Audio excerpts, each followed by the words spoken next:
Olá, já parou para pensar se aquela história que a gente sempre ouve sobre progresso, sobre sucesso, se ela é a única que existe? Hoje, a gente vai mergulhar numa perspectiva bem provocadora de um coletivo chamado Gesturing Towards Decolonial Futures.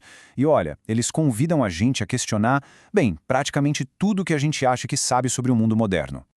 Vamos começar com uma frase que todo mundo conhece, né? É quase um mantra da nossa época. A ideia de que a gente está vivendo no melhor dos tempos, numa era de progresso que não tem precedentes. É uma narrativa super poderosa que a gente escuta o tempo todo. Mas ao mesmo tempo que a gente ouve todo esse otimismo, a gente convive com outra realidade, né? Uma que fala sobre uma sombra imensa que o nosso modo de vida projeta. E aqui o contraste fica gritante. De um lado, essa promessa de progresso, do outro, as crises que parecem só piorar a cada dia. Ok, vamos analisar isso mais a fundo. Essa contradição toda é o nosso ponto de partida. Por que existem duas visões tão radicalmente diferentes sobre a nossa realidade? O que uma história está escondendo que a outra está tentando mostrar pra gente? E é exatamente aqui que a análise do coletivo GTDF fica fascinante. Eles dizem que o problema não é falta de informação. A gente sabe das crises, né? A questão principal, segundo eles, é uma recusa quase que programada de enxergar a real profundidade do buraco em que a gente se meteu. Para a gente entender essa recusa, o coletivo propõe uma espécie de mapa. Eles chamam de as 4 negações da modernidade. Pensa nisso como 4 pilares de negação que, na visão deles, sustentam o nosso sistema atual e impedem a gente de ir na raiz dos nossos maiores desafios. Olha só que interessante. Primeiro, a gente nega que o nosso conforto muitas vezes depende da exploração de alguém em algum outro lugar. Segundo, a gente age como se o planeta tivesse recursos infinitos, né? Terceiro, a gente esquece que está tudo e todos profundamente conectados. E por último, que talvez seja a negação mais difícil, a gente nega o tamanho real da bagunça que a gente criou. Essa citação aqui, ela resume a primeira negação de um jeito brutalmente honesto. Ela força a gente a encarar a ideia de que o bem-estar de uns pode estar diretamente ligado ao sofrimento de outros e do planeta. É um pensamento bem desconfortável, mas é crucial para essa análise toda. Então tá, se a negação ao problema, qual seria o caminho?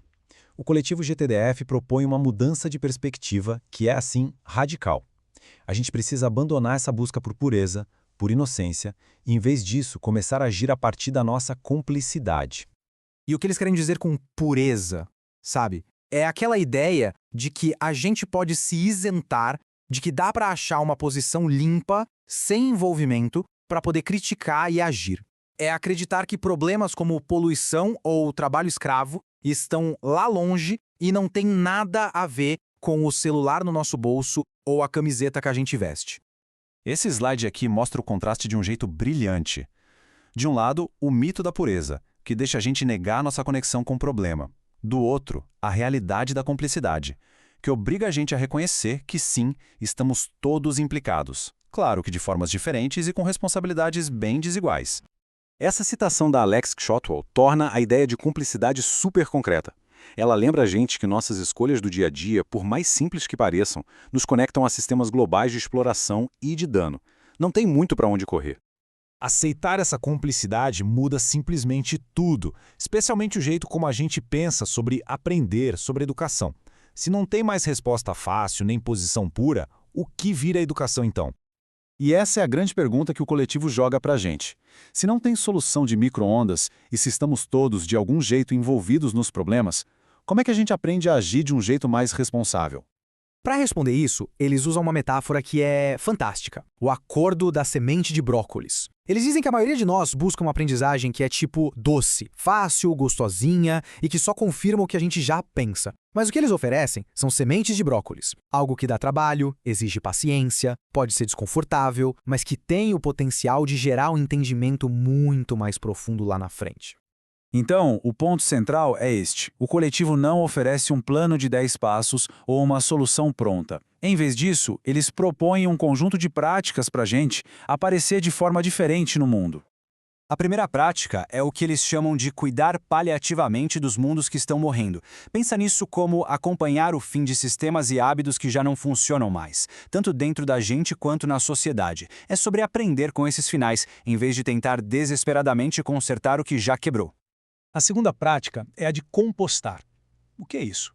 É basicamente assumir a responsabilidade pela nossa sujeira individual e coletiva, nossos erros, os danos que causamos, nossa cumplicidade, e achar um jeito de transformar isso em solo fértil para algo novo poder nascer. E no fim das contas, tudo isso se resume a aparecer de um jeito diferente. Isso significa encarar nossa cumplicidade de frente em vez de fugir. Significa parar de procurar resposta fácil e abrir mão daquela nossa necessidade de ter certeza e controle de tudo. É sobre aprender a ter conversas difíceis. A ideia é que, mudando o jeito que a gente age agora, no presente, a gente abre espaço para um futuro diferente se tornar possível. E a gente termina com essa pergunta, que é o coração da proposta do GTDF. A questão não é achar a solução final, mas sim cultivar a capacidade, a maturidade, a resistência para encarar nossos problemas complexos de um jeito novo, mais honesto e, quem sabe, mais responsável. Fica aí a reflexão.